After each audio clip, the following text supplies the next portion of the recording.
Ndeye Mariam Ndiaye. Mesdames et messieurs, bonjour. Bras de fer autour du groupe parlementaire libéral et démocrate. Modou Diagne Fada remporte la deuxième manche, écrivent nos confrères du journal Sud Quotidien. En effet, Diagne Fada est parvenu à porter un autre coup à son principal challenger à la tête du dit groupe, à savoir Aïda Mbodj.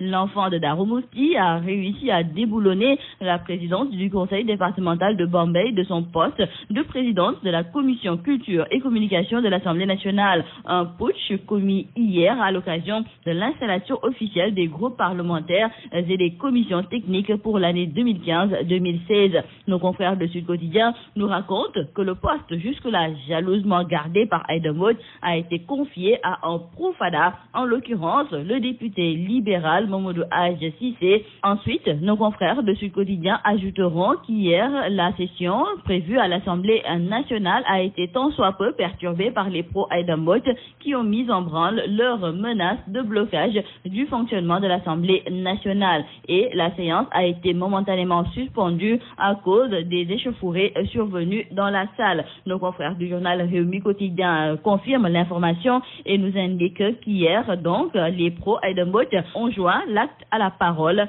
et ont perturbé l'hémicycle. Également, dans le journal Direct Info, nos confrères nous parlent de ces scènes de pugilat entre députés. Et pour Dautio, le biétiste de Direct Info, le Parti démocratique sénégalais retrouve ses vieilles habitudes et se comporte comme une opposition guerrière. Et donc, hier, il l'a démontré avec ses alliés en s'opposant à la mise en place de commissions à l'Assemblée nationale. Et justement, en parlant de scènes de pugilat, dans le journal Rewmi Quotidien, nos confrères nous indiquent qu'il y a eu bagarre hier entre la députée Aïda Mbodj et le député Seydina Fall, dit Bougazeli. Et nos confrères nous indiquent même qu'hier, Aïda Mbodj a giflé Bougazeli au point que le député de Guédiawaye a titubé avant de perdre l'équilibre. Et nos confrères du journal Libération ironisent et écrivent même qu'hier, Aïda Mbodj a envoyé Bougazeli chez Ardo. Le maire de Dakar et président de l'entente Kadakar n'assistera pas impuissant à ce que certains assimilent déjà à une tentative de liquidation contre sa personne. Nos confrères du journal LAS nous font savoir qu'après la décision du gouvernement de confier la gestion des ordures à l'UCG au détriment de la structure dirigée par Moussa Tine, Khalifa Sall a adressé au ministre Abdoulaye Diouf Sarr une correspondance avec ampliation au président de la République pour exprimer sa désapprobation. D'ailleurs, l'on nous signale dans le journal LAS que le maire de Dakar a saisi ses avocats pour attaquer le décret devant la Cour suprême. Nos confrères du journal La Tribune se sont entretenus avec Moussa Tine, le directeur général de l'entente Kadakar, et dans l'entretien qu'il leur a accordé, il n'a pas du tout apprécié la précipitation dans laquelle on a fait prendre un décret au président Sall en violation de l'article 170 du Code des collectivités locales. Moussa Tine a ainsi corrigé la copie du ministre Abdoulaye Diouf Sarr sur tous les arguments avancés par ce dernier pour justifier la mesure de transférer la gestion des ordures à l'UCG. Moussa Tine a en plus révélé les consignes que le maire Khalifa Sall leur a données dans le cadre de ce combat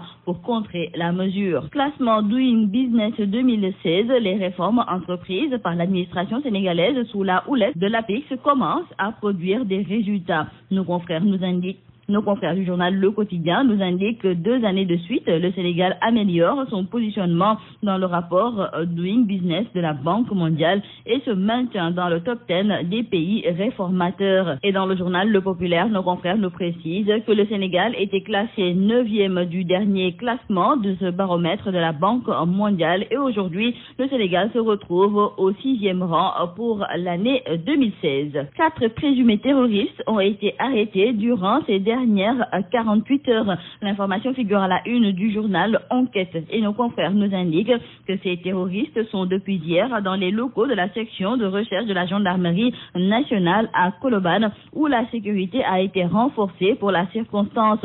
Ils sont donc 4 personnes soupçonnées de préparer des actions subversives et parmi eux, nos confrères du journal Enquête nous parlent d'un imam habitant au quartier Ngane de Kaolack.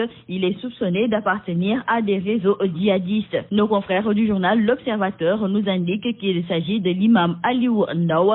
Il est le secrétaire général de la Ligue des imams et prédicateurs de Kaolack. Il avait des connexions avec l'imam de Kolda, celui-là même qui a été arrêté pour apologie du terrorisme. Et selon nos confrères du journal L'Observateur, l'imam Aliou Ndao a été perdu par ses liaisons. C'est tout à vos journaux et très bonne lecture.